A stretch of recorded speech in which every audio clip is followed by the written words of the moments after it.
एक गरीब बुढ़िया थी। उसके 3 जवान बेटे थे। बुढ़िया के पास थोड़ी सी खेती थी। वह दिन रात मेहनत करती। भूमि उपजाऊ न थी, इसलिए खेती में अनाज कम पैदा होता था। परिवार का गुजर बसर बड़ी कठिनाई से होता था। एक रात बुढ़िया अचानक बीमार पड़ गई। वह अपने बेटों के भविष्य को लेकर चिंतित हो उठी। खेती तो पहले ही बहुत कम थी, तीनों में कहीं बंटवारे की नौबत आ गई तो निश्चित ही भूखे मर जाएंगे। शादी ब्याह होना भी बाकी है, कैसे उनका जीवन चलेगा? यही चिंता करते हुए वह सारी रात जागती रही। सुबह बुढ़िया के तीनों बेटों को उसने अपने पास बुलाया। उनकी बुद्धि और पोरश की परीक्षा के लिए उन्हें 1000 अश्वियाँ देकर बोली, बच्चों, मैं चाहती हूँ मेरे मरने से पहले तुम लोग कमा धमा कर अपना अपना घर बसा लो। इसलिए इन पैसों को लेकर तुम लोग नगर चले जाओ और व्यवसाय करके जल्दी घर लौट आओ। बड़े बेटे ने चिंतित स्वर में कहा, माँ, हम तुम्हें इस हालत में छोड़कर कैसे जाएं? बुढ़िया ने कहा, तुम लोग मेरी चिंता मत करो।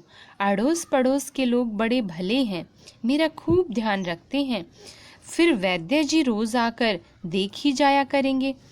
रुपए लेकर तीनों पुत्र अलग अलग नगरों के लिए निकल पड़े।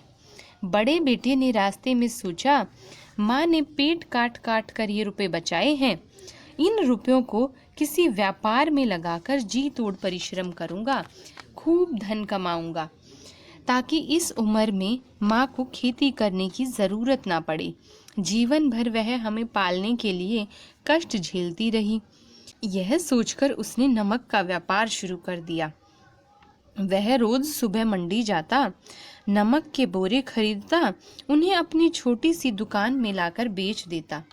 नमक की जरूरत रोज हर घर में होती है।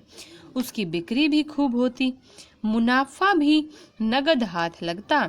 कुछ ही महीनों की लगातार मेहनत से बड़े बेटे की दुकान दुगनी तिगुनी होती चली गई। इधर किसी अन्य नगर में पहुंचे बुढ़िया के दूसरे बेटे ने सोचा, माँ की मंशा है हम सब भाई अपने पैरों पर खड़े हो जाएं। उसने न जाने कैसे पैसे बचाकर हमें दिए हैं। कोई ऐसा व्यापार करना चाहिए जिससे मूलधन सुरक्षित रहे, बाकी खर्च भी चलता रहे, ताकि जब मैं लौटूं माँ को मूलधन लौटा सकूं। यह सोचकर उसने वस्त्रों का व्यापार शुरू कर दिया। वह रोज जुलाई के पास जाता, उनसे तरह तरह के वस्त्र खरीदता, फिर अपनी दुकान में लाकर बेच देता। धीरे धीरे उसका व्यापार फलने फूलने लगा। वह खूब धनवान बन गया। उसने माँ के लिए 10,000 अश्वियाँ अलग निकाल कर रख दी और आराम से जीवन बिताने लगा। उधर तीसरे बेटे ने एक नगर में पहुंचकर सोचा, माँ हमें दाने दाने को तरसा कर पाला है, वह निर्धनता का ढोंग करती है, उसके पास खूब धन है।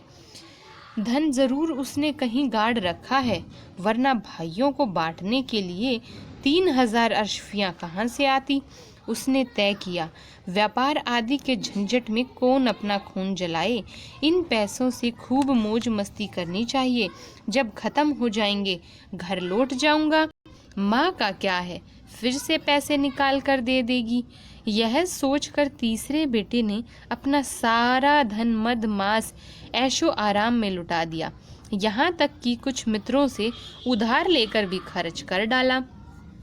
कुछ समय बाद बुढ़िया के तीनों बेटे घर लौट आए। घर पर उन्होंने बीमार माँ को मृत पाया।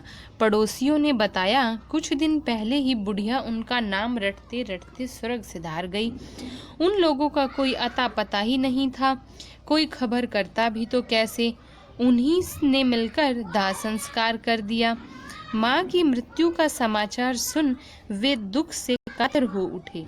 जिसने सारा धन गुलछर्रों में उड़ाया था, वह सब का दास बनकर घर में गुजर करने लगा। जिसने मात्र मूलधन बचा रखा था, वह बड़े भाई के हिसाब किताब में हाथ बटाने लगा। बड़े भाई की समाज में खूब इज्जत हुई।